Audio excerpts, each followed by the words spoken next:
May mga lugar na kahit hindi ka pa pumapasok, alam mo na agad kung sino ang may kapangyarihan. Sa Monte Luna Mansion, hindi mo kailangang makita ang mismong donya para maramdaman ang bigat ng pangalan niya.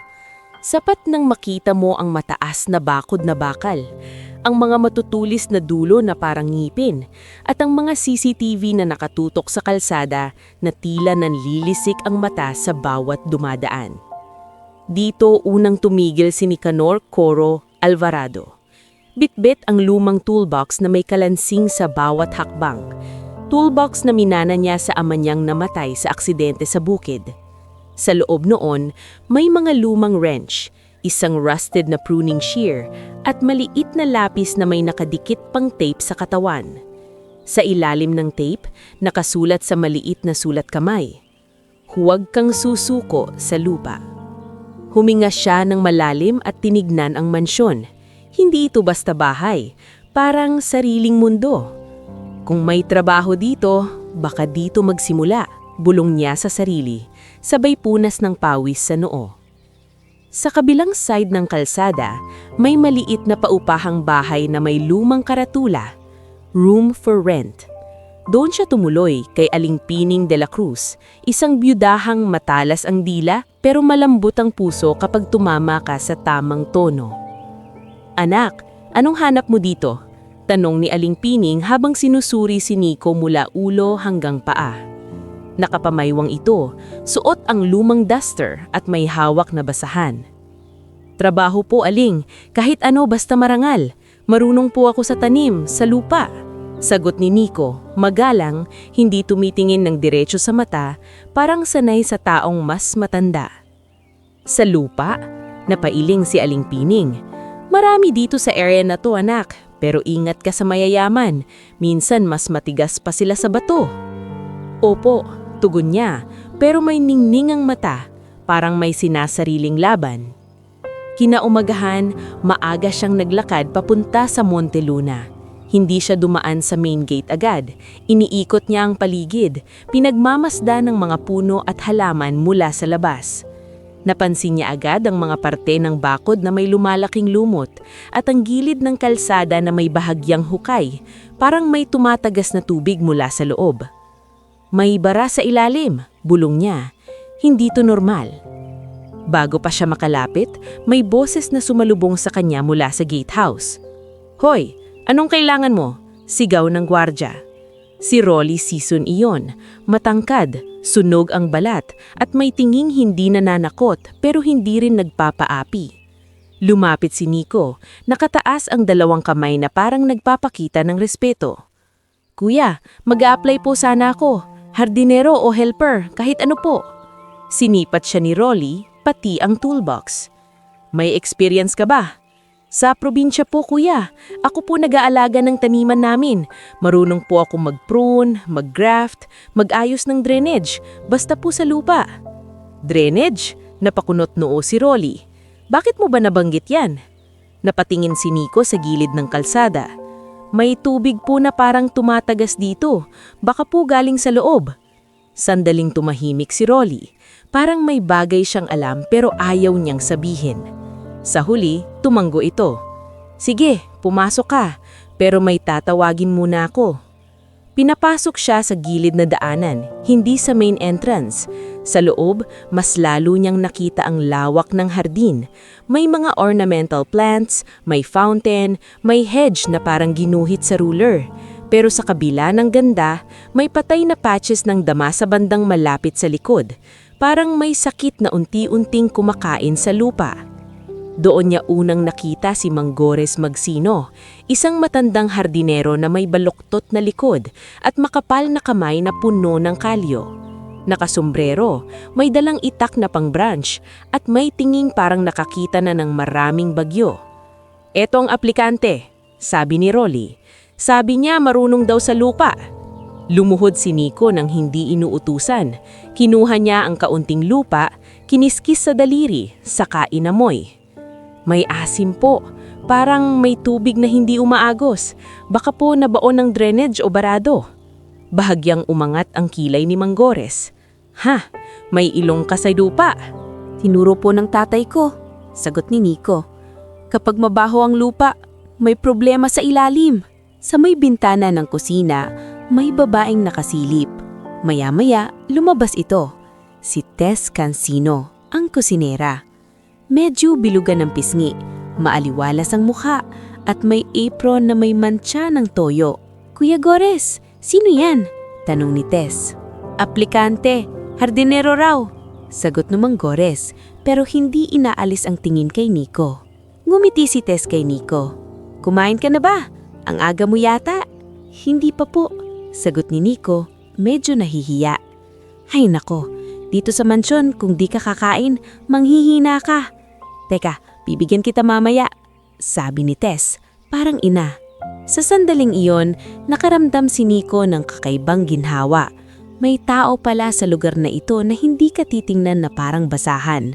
Pinakilala siya ni Mang Gores sa iba pang staff. Si Kuya Nards Mendiola, ang caretaker na laging may dalang susi at mukhang maraming alam.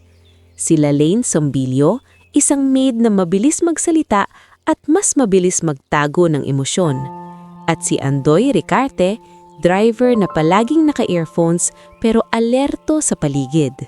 Dito anak, bulong ni Kuya Nards habang naglalakad sila sa likod.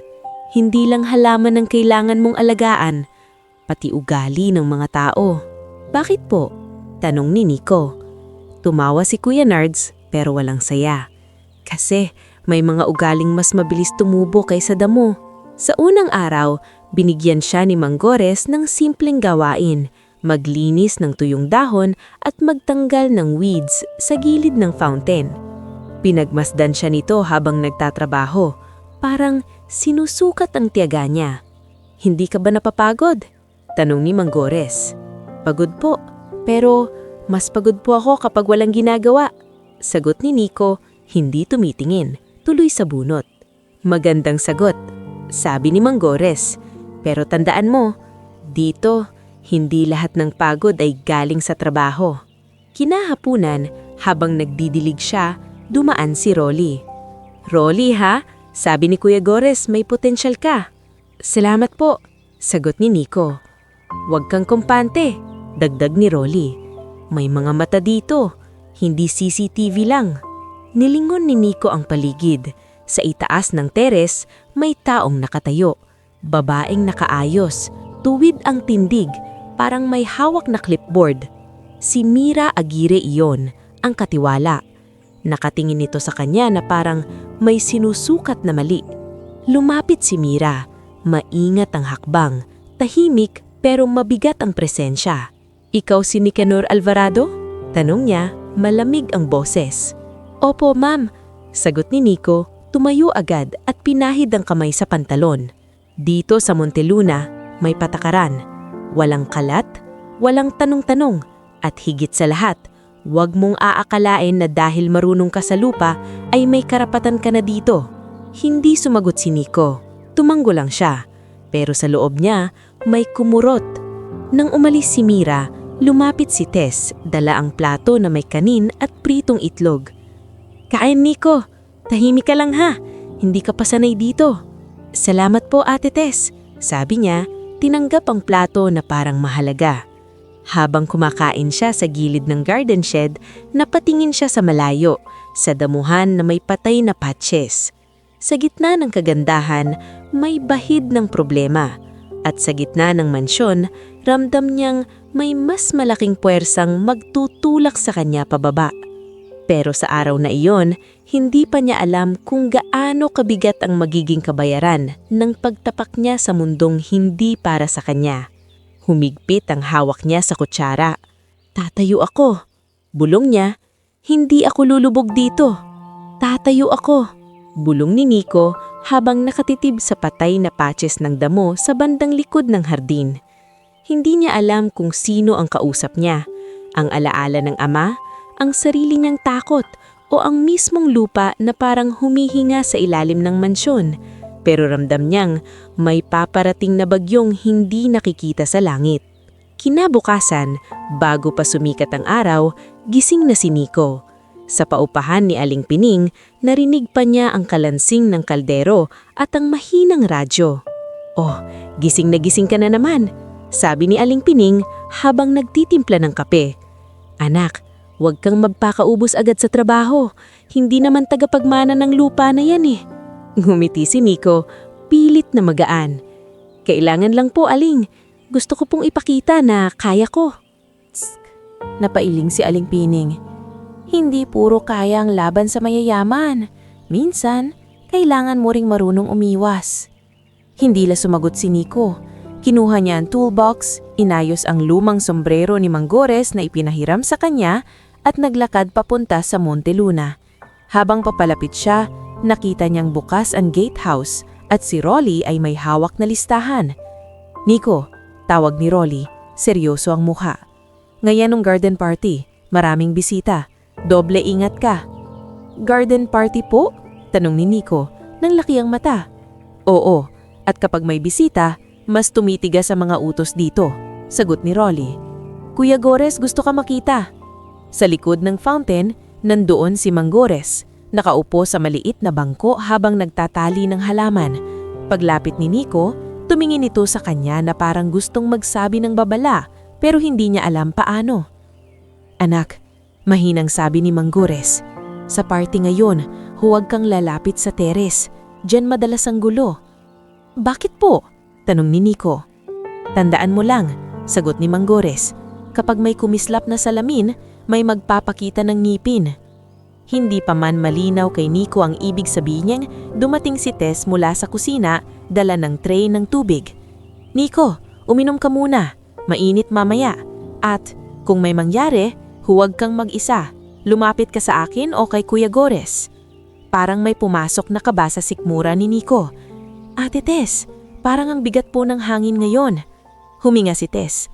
Sa mansion na to, may mga araw na parang nilulunod ka kahit wala namang baha. Pagsapit ng tanghali, nagsimula nang dumating ang mga bisita. Tumunog ang gate, sunod-sunod ang magagarang sasakyan. Si Andoy Ricarte, ang driver, abala sa pagpaparada. Sila Lane Sombilio, ang maid, takbo ng takbo dala ng mga baso at tray. Si Kuya Nards, may hawak na listahan ng mga papasok, parang gustong tumakas sa dami ng utos. At sa gitna ng lahat, si Mira Aguirre. Nakatayo siya sa gilid ng terrace, may clipboard at bawat staff na dumadaan ay tinitignan niya na parang may kasaranan agad. Bawal ang madumi ang sapatos sa damuhan, utos ni Mira sa isang helper. Opo ma'am, sagot ng helper, nanginginig. Sa bandang garden, nakikita ni Nico ang paglipad ng mga damit at alahas, mga bisitang hindi lumalakad, parang dumudulas lang sa lupa. Naroon si Verna Ubaldo, sosyalita na may tawa na parang basag na kristal. Naroon si Garrick Iniguez, negosyanteng malakas ang boses at malakas din ang halakhak. Naroon si Cora Valdez, tsismosang parang kamera kung tumingin. Lahat kinukuhanan ng kwento. Ang ganda ng hardin, Donya, sabi ni Verna habang nakasanda sa railings. Siyempre, lumabas na rin si Doña Leocadia Monteluna. Hindi siya sumisigaw, pero ang presensya niya parang palasong hindi mo nakikita pero tumatama. Suot niya ang mamahaling dress, nakataas ang baba at nakangiting hindi umaabot sa mata. Siyempre, sagot ng Donya, malamig. Hindi lahat may kaya ng ganitong klaseng lupa.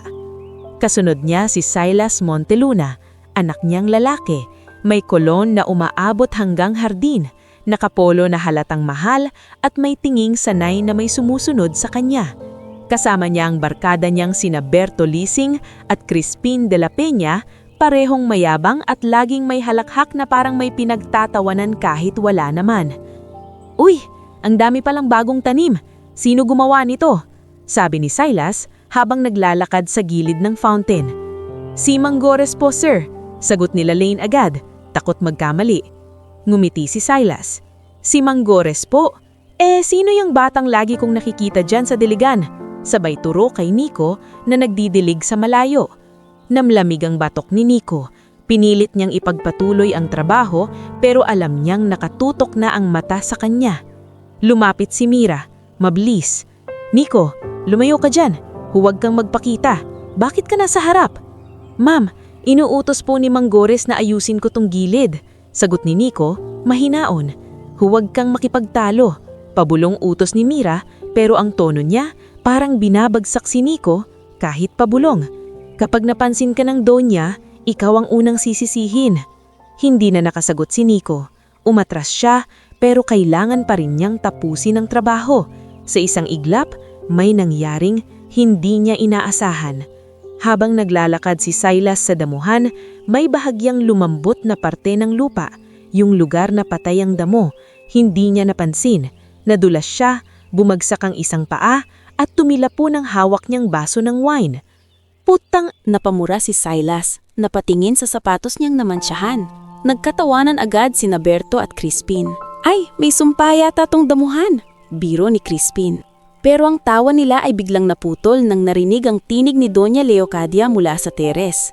Ano yon? Tanong ng Doña, hindi malakas pero sapat para tumigil ang lahat. Dumiretso si Silas, nanginginig sa hiya. Ma, nadulas ako. Ang dumi ng damo dito.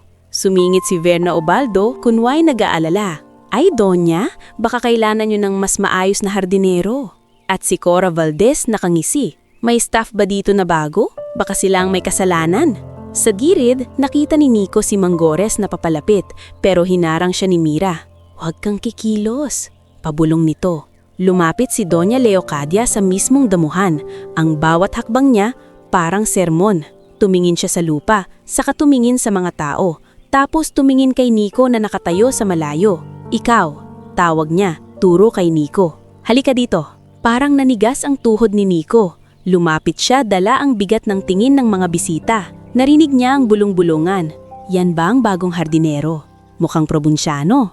Ang kapal ng muka nasa harap. Pagdating niya sa harap ng Donya, yumuko siya. Opo, Donya. Anong pimalan mo? Tanong ng Donya. Nicanor Alvarado po, sagot ni Nico. Alvarado, ulit ng Donya. Parang nilalasahan ng pangalan na hindi niya gusto. Ikaw ang nag-aalaga dito? Katulong lang po ako ni Manggores. Hindi ko tinatanong ang kwento mo. Putol ni Doña Leocadia. Nadulas ang anak ko. Napahiya siya sa harap ng mga bisita. At ang dahilan? Damo, lupa, hardin. Biglang lumapit si Silas. Galit at hiya ang halo sa mukha. Ma, siya yan. Siya yung nakita kong nagdidilig. Baka sobra niyang binasa.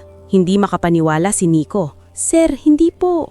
Walang hindi dito. Singit ni Mira na nakatayo sa likod ng Donya pero halatang masaya sa nangyayari. Tumingin si Doña Leocadia sa damuhan. Kumuha siya ng isang pirasong damo sa lupa at pinakita sa harap ng lahat.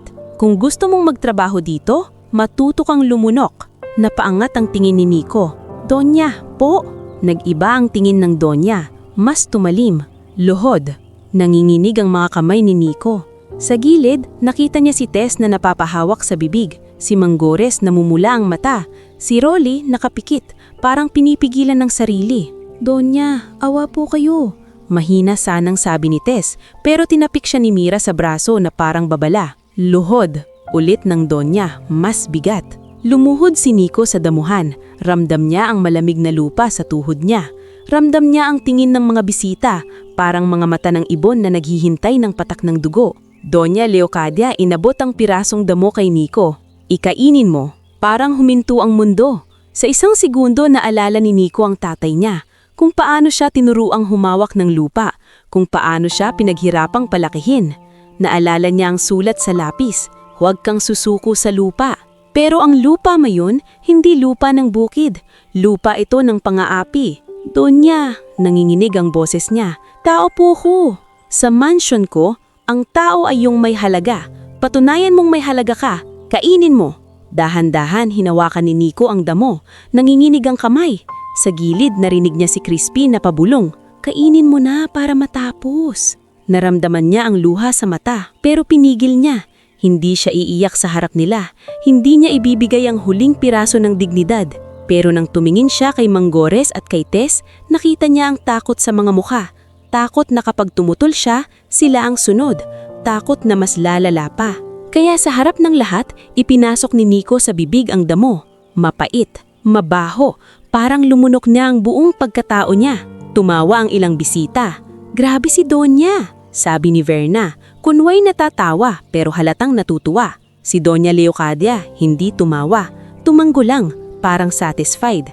Maganda. Ngayon bumalik ka sa trabaho. At tandaan mo, Dito ang lupa ay para sa mga Monteluna. Tumayo si Nico, nanginginig ang tuhod. May damong nakadikit sa labi. Hindi niya alam kung paano siya nakalakad palayo.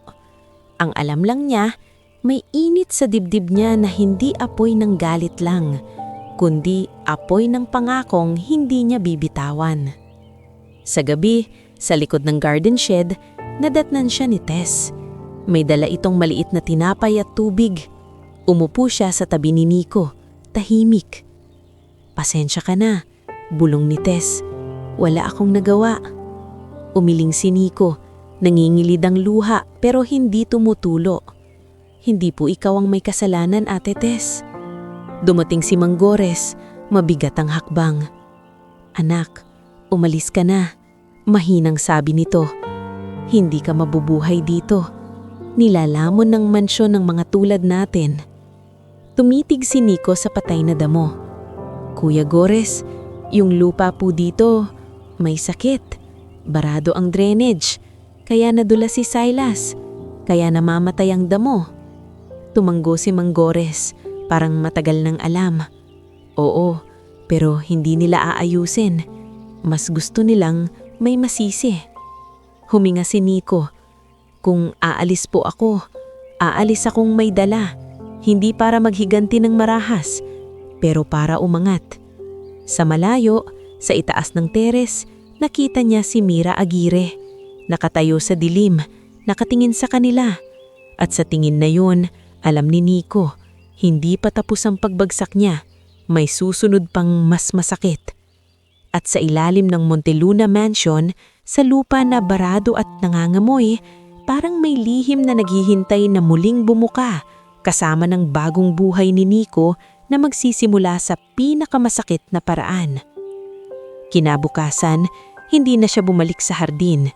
Hindi dahil duwak siya, kundi dahil naintindihan niyang sa lugar na iyon, kahit kaano kasipag, may araw na ipapakita sa iyo na hindi trabaho ang laban, kundi dangal.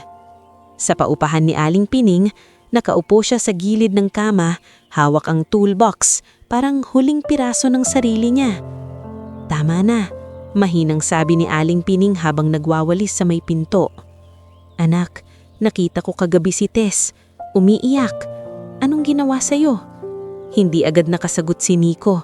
Pinisil niya ang lapis na may nakadikit pang tape, yung may sulat ng tatay niya. Sa halip na sagot, ang lumabas sa bibig niya ay parang singaw. "Aling, pinakain nila ako ng damo." Huminto si Aling Pining. Napalingon siya ng dahan-dahan, parang hindi makapaniwala. "Ano?" Sa harap ng bisita, dagdag ni Nico, pilit pinapanatiling tuyo ang boses. "Dahil nadulas yung anak, ako ang sinisi. Pinakain nila ako ng damo." Hindi niya napigilan ng luha. Hindi siya humahagulgol, pero yung luha, tahimik, mabigat, parang ulan sa lupa na matagal nang uhaw. Sumigaw si Aling Pining nang hindi niya iniasahan sa sarili niyang bibig. Mga walang hiya. Sabay lapit kay Nico, hawakan ng balikat. "Anak, huwag mong dalhin ang kahihiyan yan mag-isa, pero huwag ka ring magpapatay sa galit." Huminga si Nico, nanginginig. "Hindi po ako papatay sa galit, pero aahon po ako." Kinahapunan, dumating si Tess Cancino, dalang maliit na sobre at isang plastik na may pandesal. Manamumugto ang mata, halatang hindi natulog. "Pasensya na," sabi halos pabulong. Ito lang kaya ko." Inabot ang sobre. "Ate Tess, hindi ko po ito pwedeng tanggapin." "Pakinggan mo ko," giit ni Tess, humigpit ang hawak sa sobre. "Kung hindi mo tatanggapin, parang sinabi mo na wala akong nagawa. Gusto kong may gawin, kahit maliit." Tinanggap ni Nico ang sobre. "Salamat po." Umalis ka na dito habang maaga. Si Mira, parang masaya pa siya. At si Donya, kapag natapakan ka na, uulitin nila. Baka mas malala. Parang may lamig na hangin na dumaan sa dibdib ni Nico. Naalala niya ang tingin ni Mira sa teres, yung tingin na parang may susunod pang plano. "Si Kuya Gores po?" tanong ni Nico. Naluha si Tess. Gusto kang sundan ni Gores, pero matanda na siya. Sabi niya, ang lupa, anak, may araw na bumabalik ang hustisya. Sa gabing iyon, naglakad si Nico palabas ng village na parang multo. Hindi siya nagdala ng maraming gamit, isang bag, toolbox at ang sobre ni Tess. Sa terminal, habang nakapila sa bus papuntang Maynila, narinig niya ang dalawang lalaki sa likod na nag-uusap tungkol sa trabaho. May opening sa landscaping shop sa Quezon City, sabi ng isa. Basta may sipag, sagot ng isa. Sinundan ni Nico ang usapan. Kuya, maingat niyang singit. Saan po yung landscaping shop? Sa ganoong paraan nagsimula ang panibagong kabanata niya. Hindi grand entrance, hindi dramatic. Isang tanong lang sa terminal, isang bus ticket at isang pangakong hindi niya bibitawan. Pagdating niya sa Maynila, halos lamunin siya ng ingay at usok. Ang mundo dito, hindi katulad ng probinsya at lalong hindi katulad ng Monteluna. Dito, kung mahina ka, hindi ka aapakan ng donya, lulunurin ka ng araw-araw na hiyap. Sa isang maliit na shop na may karatulang kupas, Abad Landscape and Maintenance, doon siya unang kumatok. Lumabas ang lalaking may malaking tiyan at pawis na pawis, si Boss Nestor Toring Abad. O ano to, iho? Mag-a-apply po sana ako. Helper, kahit ano po. Marunong po ako sa tanim at lupa. Sinipat siya ni Boss Toring mula ulo hanggang paa. Marunong ka bang magbuhat, maghalo ng soil, magtanim kahit umuulan? Opo, sagot ni Nico, diretsyo. May pamilya ka ba dito? Wala po. Mas mabuti, sagot ni Boss Toring na parang biro pero seryoso. Dito, trabaho ang pamilya. Sige, subok ka bukas. Pero tandaan mo, hindi kita kailangan ng drama. Kailangan ko ng kamay. Sa unang linggo, halos mabali ang likod ni Nico sa pagbubuhat ng sako, pag-aayos ng paso, at paglinis ng mga bakuran ng kliyente. Kasama niya ang mga kapwa manggagawa na sina Jules Mercado, palabiro pero mabilis kumilos, at Shayna Batun, isang babaeng matapang, marunong sa plants, at hindi nagpapaloko sa contractor. Oh, bago ka, sabi ni Jules habang nagkakape sila sa gilid ng truck. Ano pangalan mo? Nico. Taga saan? Laguna, sagot niya. Hindi na binanggit ang Monteluna. Parang tinik na ayaw niyang hawakan sa harap ng iba. Si Shayna napatingin sa toolbox niya. Luma pero mukhang alaga. Sa tatay ko yan, sagot ni Nico. Tumanggo si Shayna, parang may naintindihan. Dito, kung may dahilan ka, mas tumitibay ka. Gabi-gabi, pagkatapos ng trabaho, imbes na matulog agad, pumupunta si Nico sa TESDA Center. Kumukuha siya ng kursong horticulture, basic drafting, at pati maliit na seminar sa irrigation systems. Hindi niya gustong manatiling helper habang buhay. Sa bawat oras na natututunan niya, parang may nabubunot siyang damo sa dibdib, yung damong pilit ipinakain sa kanya noon.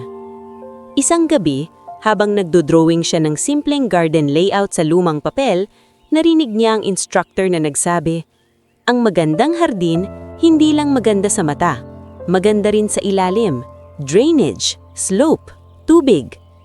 Napahigpit ang hawak ni Nico sa lapis. Drainage, patay na damo, Monteluna. Lumipas ang mga buwan, napansin ni Boss Toring na hindi lang sipag ang dala ni Nico, may utak din. Iho, sabi nito isang araw, ikaw na mag-layout ng maliit na pocket garden sa client natin sa Pasig. Huwag mo akong ipapahiya. Opo, boss, sagot ni Nico, pero sa dibdib niya, kumakabog ang kaba. Sa Pasig, unang beses niyang nakilala si Cyrus Ladrido, isang batang architect na maayos man manamit pero hindi mampang mata. Ikaw gumawa ng proposal? Tanong ni Cyrus hawak ang papel na may drawing. Opo. Sinuri si Cyrus ang layout sa kanungimi. Gusto ko to. Simple pero alam mo ang flow ng tubig. Kadalasan puro porma lang ang nakikita ng iba. Parang may init na umakyat sa mukha ni Nico. Salamat po. Hindi po, tawa ni Cyrus. Partner tayo sa project na to. Ako sa structure, ikaw sa buhay ng halaman. Doon nagsimulang lumawak ang mundo ni Nico. Sa bawat project, may bagong kakilala, bagong leksyon. Naging kliyente niya si Ma'am Joni Beltran, cafe owner na gustong gawing Instagrammable ang patio. Naging tulay si Amon Chua, property manager na mahilig mag-refer ng reliable na tao. Alam mo Nico, sabi ni Amon habang nag-iinspeksyon ng isang condo garden, yung mga tulad mo ang umuusak. Tahimik lang, pero siguradong gumagalaw. Ngumiti lang si Nico. Tahimik? Oo, pero sa loob niya, may apoy. Sa gitna ng pag-angat, dumating ang unang malaking bagsak. May supplier silang nakuha, si Ramon Velez, na nag-alok ng murang materials para sa malaking contract. Boss Nico, malambing na sabi ni Ramon, sulit to, promise. Naniwala si Nico dahil gusto niyang makatipid para lumaki ang kita at makapag-invest sa sariling kagamitan. Pero nang dumating ang ulan, nag-collapse ang ilang pader ng garden bed at nasira ang irrigation line. Substandard ang materials. Putik Nico! Sigaw ni Boss Toring sa shop. Unang beses siyang narinig ni Nico na ganoon. Isang buwan tayong pinaghirapan nito. Nanlalamig ang kamay ni Nico. Boss, aayusin ko po. Ako po ang mananagot. Hindi sapat ang aayusin, galit ni Boss Toring. Pero sa dulo ng sigaw, may pagod at takot. Takot na mawalan sila ng pangalan, mawalan ng kabuhayan ng mga tao.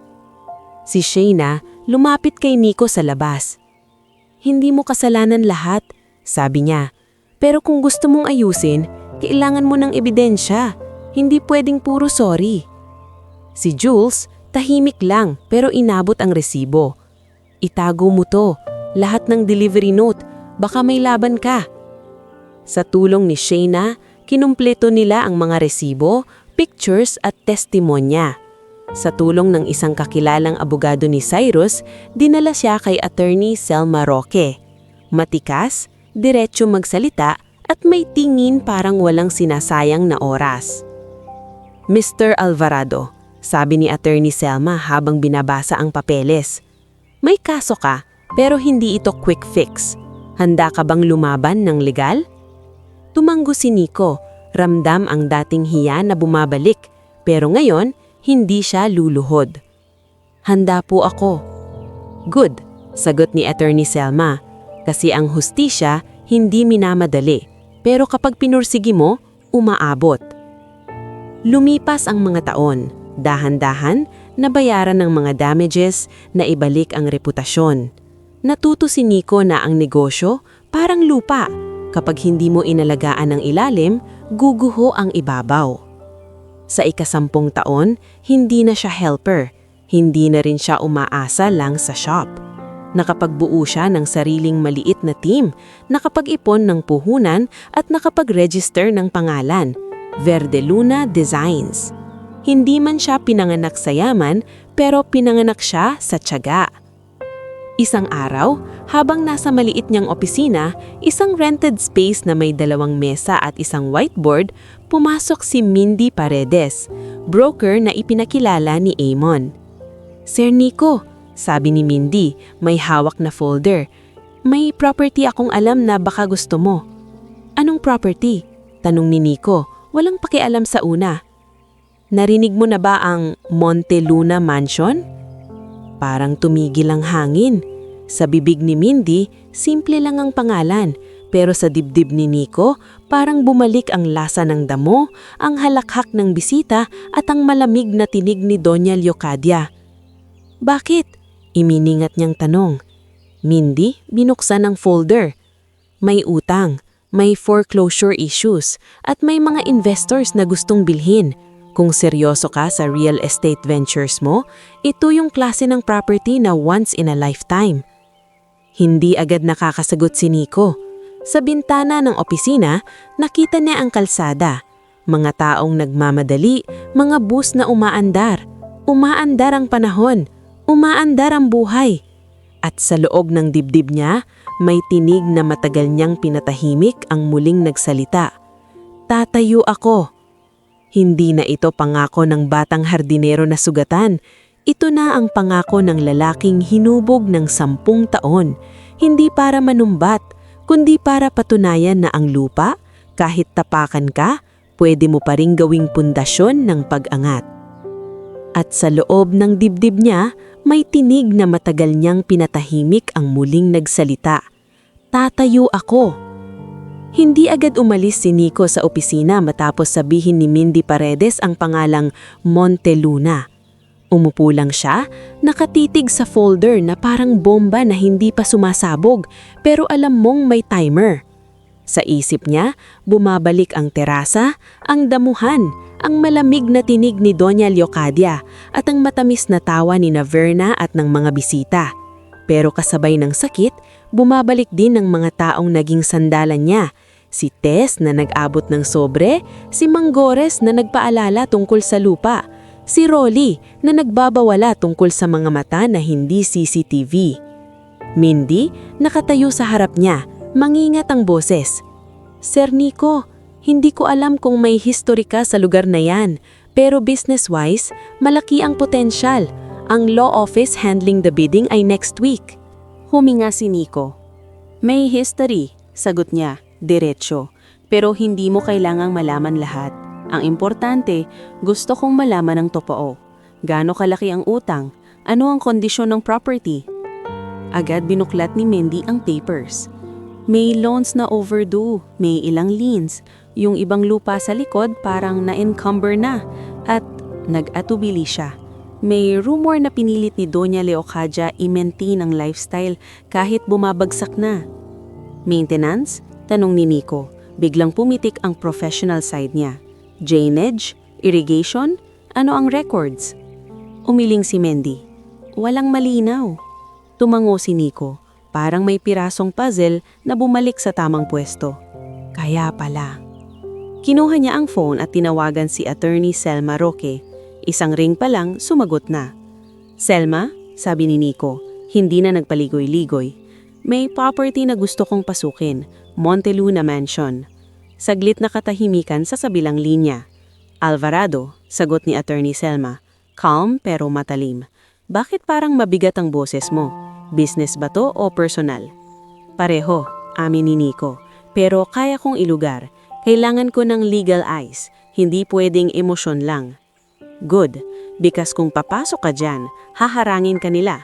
Hindi dahil wala kang pera, kundi dahil ayaw nilang manalo ang taong tulad mo. Ramdam ni Nico ang diin sa tulad mo. Send mo sa akin lahat ng docs at gusto kong kausapin ng broker mo. Sige, sagot ni Nico. Attorney, salamat. Pagkababa ng tawag, tumingin siya kay Mindy. Mag-ready ka, may abogado akong kasama. Ngumiti si Mindy pero halatang nagulat. Ayos, mas gusto ko yan, kasi sa bidding na to, maraming maninila. Sa mga sumunod na araw, nagtrabaho si Nico na parang may deadline ng buhay. Hindi siya sumali agad sa bidding. Una, pinasuri niya ang financials, title status, at pati ang structural condition ng property. Tinawagan niya rin si Cyrus Ladrido para sa isang mabilis na assessment. Monteluna? Tanong ni Cyrus sa video call. Kita ang pagtataka. Yung mansion na laging pinag-uusapan sa area?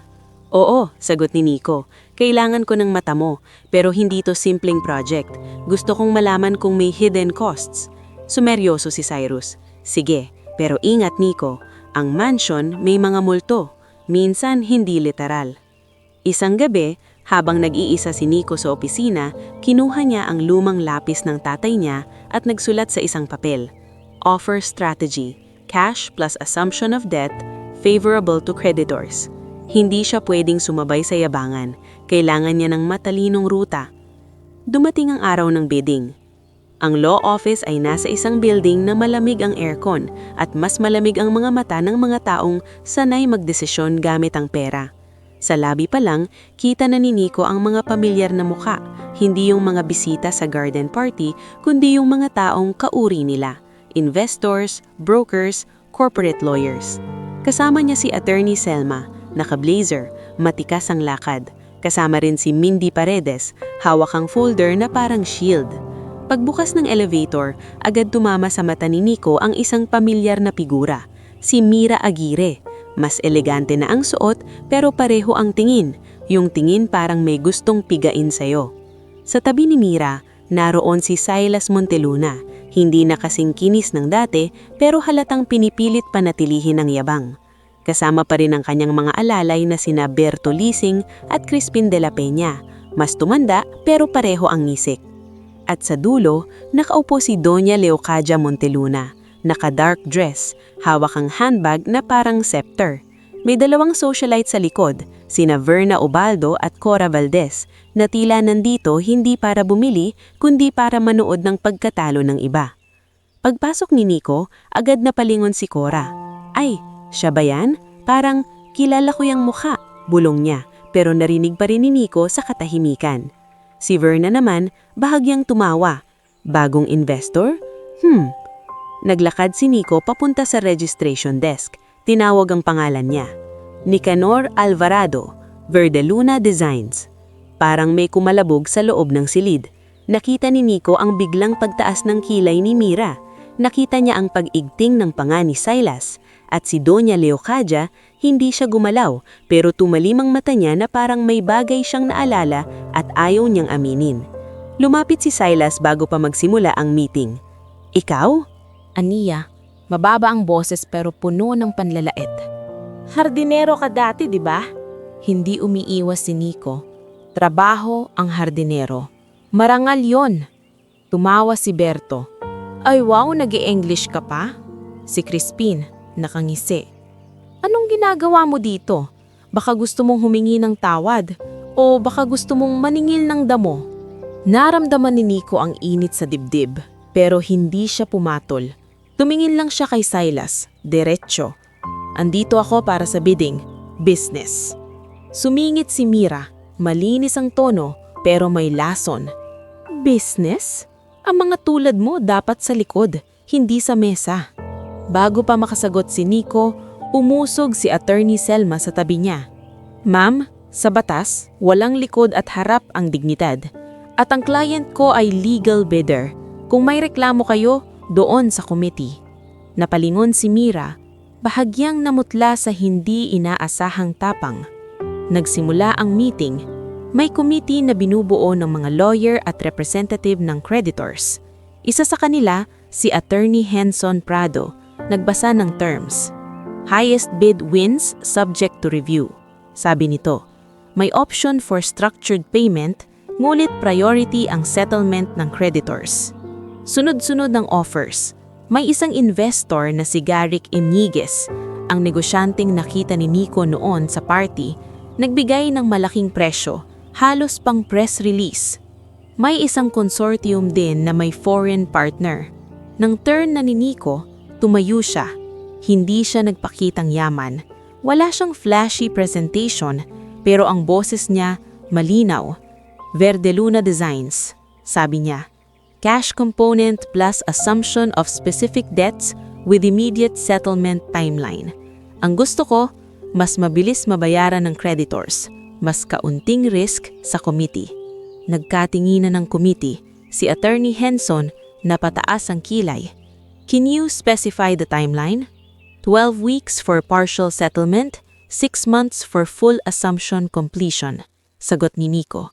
May escrow arrangement kami with Attorney Roque. Tumayo si Attorney Selma at inabot ang dokumento. Nandito ang proof of funds at terms.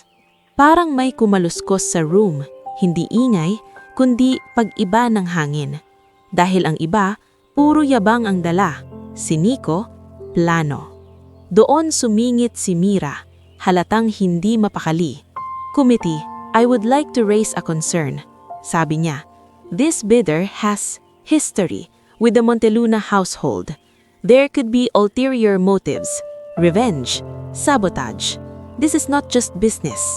Nag-angat ng ulo si Doña Leocadia, unang beses nagsalita, mabagal at mabigat.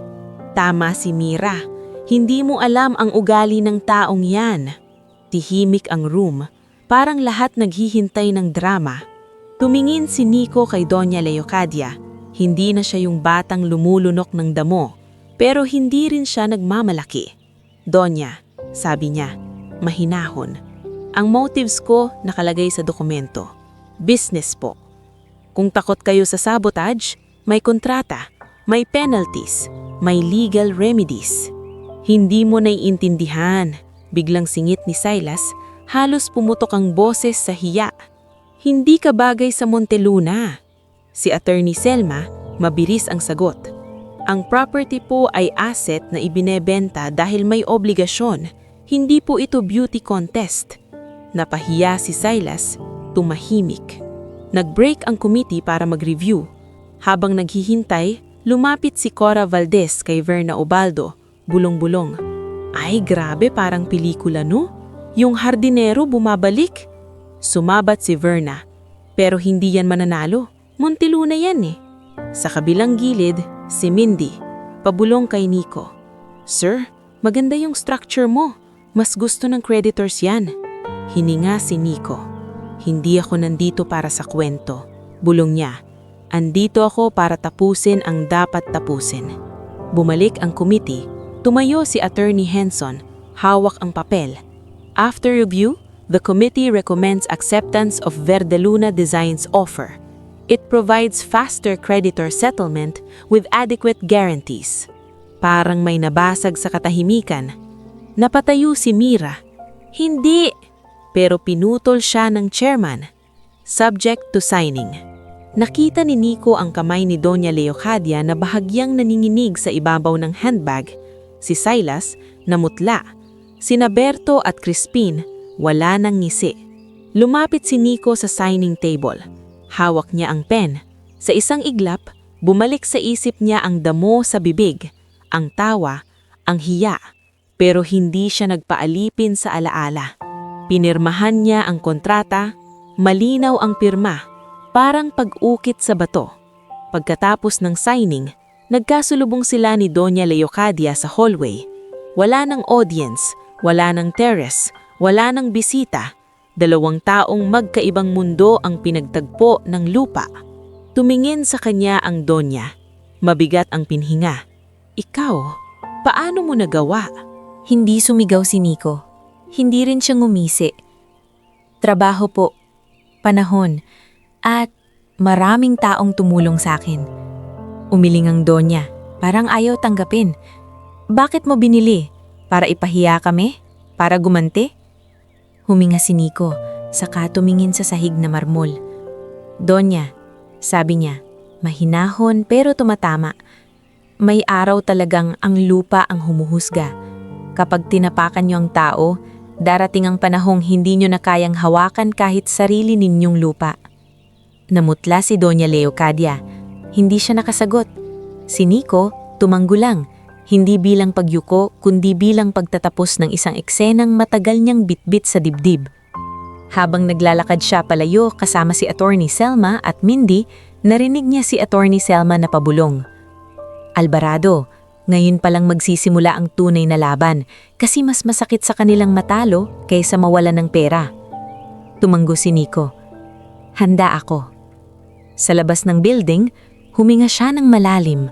Sa unang pagkakataon matapos ang 10 taon, parang nawala ang lasang damo sa dila niya, napalitan ng lasang ng hangin, malamig, totoo, at may pangakong kaya niyang baguhin ang isang lugar na minsang lumunok sa kanya. Sa labas ng building, huminga si Nico ng malalim. Sa unang pagkakataon matapos ang 10 taon, parang nawala ang lasang damo sa dila niya, napalitan ng lasang ng hangin, malamig, totoo, at may pangakong kaya niyang baguhin ang isang lugar na minsang lumunok sa kanya.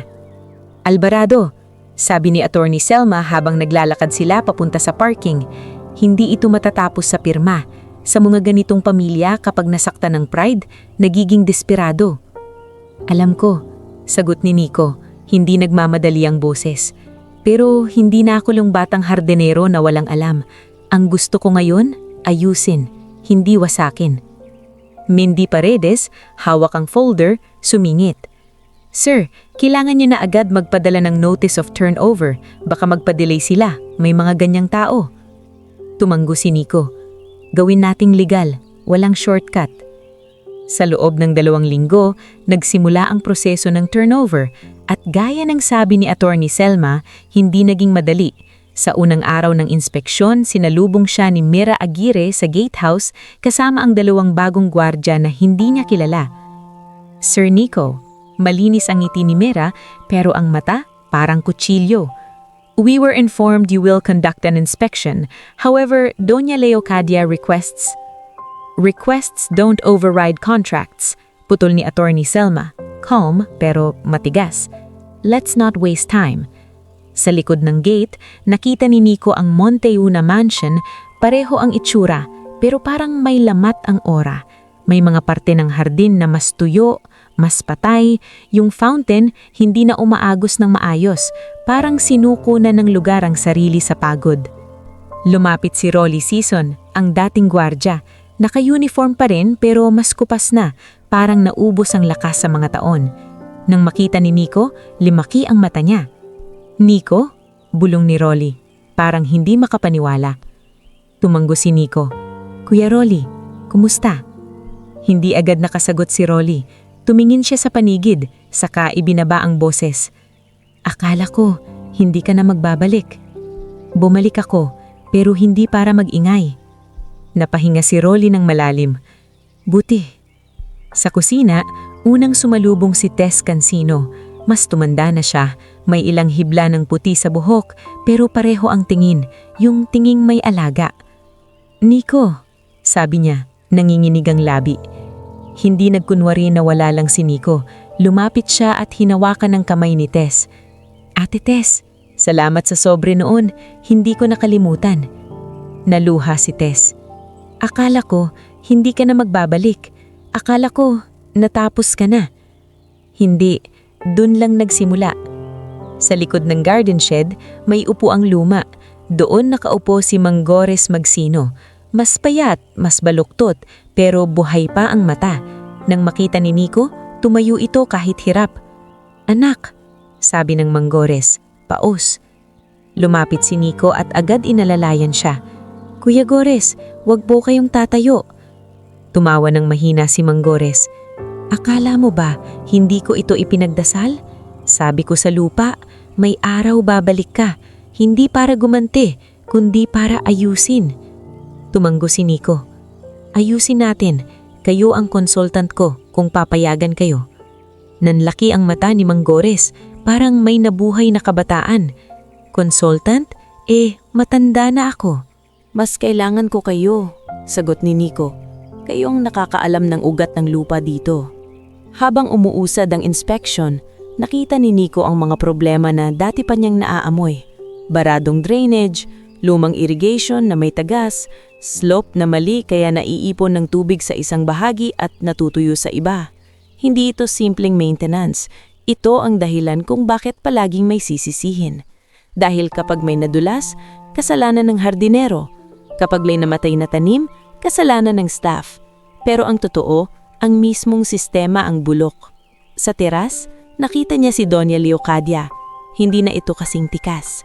Nakatayo siya sa may bintana, tahimik, parang bantay ng kastilyo na unti-unting nauubos ang sundalo. Lumabas si Doña, dahan-dahan. So, ikaw na ang may-ari, sabi niya. Walang sigaw pero may pait. Opo, sagot ni Nico, magalang pa rin. Pero hindi po ibig sabihin papaalisin ko kayong bigla. May proseso. Humigpit ang panga ng Donya. Mabait ka pa rin magsalita, kahit na hindi niya tinapos ang pangungusap. Hindi rin tinapos ni Nico. Donya, tapos na po ang nakaraan sa akin. Ang mahalaga, anong gagawin natin ngayon? Parang nasaktan ng Donya sa salitang tapos na. Dahil para sa kanya, hindi pa tapos ang hiya. Pag-uwi ni Nico sa opisina niya, tinipon niya ang team. Nandun si Shayna Batun, si Jules Mercado at si Amon Chua na tumulong sa operations. Dumating din si Cyrus Ladrido para sa structural plan. Okay, sabi ni Nico sa whiteboard. Ito ang Montezuna Rehabilitation Plan. Hindi natin ito gagawin para magpasikat. Gagawin natin para maging tama. Nagtaas ng kilay si Jules. Boss, grabe to. Mansyon to ah. Baka may biglang drama. Sumabat si Shayna, seryoso. Hindi drama ang problema. Tao ang problema. Yung mga maiiwan dyan, staff, kailangan malinaw ang rules. Tumanggo si Nico. Exactly. Kaya unang priority, tao. Second, sistema. Third, community. Kinabukasan, bumalik siya sa mansyon dala ang bagong memo at contract amendments. Tinawag niya ang lahat ng staff sa maliit na covered area malapit sa garden, hindi sa terrace, hindi sa mataas na lugar, sa pantay na lupa. Nandun si Tess, si Rolly, si Kuya Nards, si Lalaine, si Andoy at iba pang staff na ngayon lang niya kilala, si Maribel Sioson, laundry staff, si June Arnaez, maintenance, si Paz Ferrer, gardener helper, at si Kiko Malit, batang utility na takot pa sa lahat. Makinig po tayo, sabi ni Nico, hindi sumisigaw. Hindi ako dumating dito para magtanggal ng tao basta-basta, pero may babaguhin. Tumaas ang kamay ni Kuya Nards, maingat. Sir, ibig sabihin po ba aalis na si Donya? Tumigil si Nico sandali. Sana yon, may transisyon, may mga legal na bagay pa, pero ang importante, kayo, hindi kayo mawawala kung nagtatrabaho kayo ng maayos. Nakita niya ang paghinga ng mga tao, parang may nabunot na tinik. Una, patuloy niya, i-a-adjust natin ang sahod. Ang regular staff gagawing regular talaga. May benefits, may clear schedule, walang bigla ang bawas dahil lang may nagalit. Nanlaki ang mata ni Maribel. Sir, totoo ba yan? Parang hindi namin naririnig yan dito. Pangalawa, sabi ni Nico, si Tess Cancino, kung papayag siya, magiging head cook. Hindi dahil kaibigan ko siya, kundi dahil alam ko ang puso niya sa trabaho. Napatakip si Tess sa bibig, umiiyak. Nico, hindi ko alam sasabihin ko. Sabihin niyo lang kung kaya. Malumanay na sagot ni Nico. Tumanggo si Tess. Kakayanin ko. Pangatlo, dagdag ni Nico, si Rolly Season magiging security supervisor kasi sa 10 taon, siya pa rin ang nakatayo dito ng patas. Hindi makapagsalita si Rolly.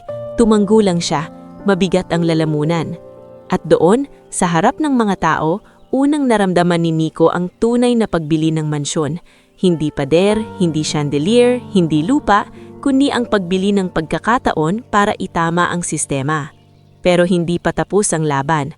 Kinagabihan, nang nagsisimula na silang maglinis ng mga lumang files sa opisina ng mansyon, may dumating na hindi inaasahan, si Silas Monteluna. Mag-isa siya, walang barkada, pagod ang muka, halatang hindi na pinapakinis ng yaman. Lumapit siya kay Nico sa may corridor.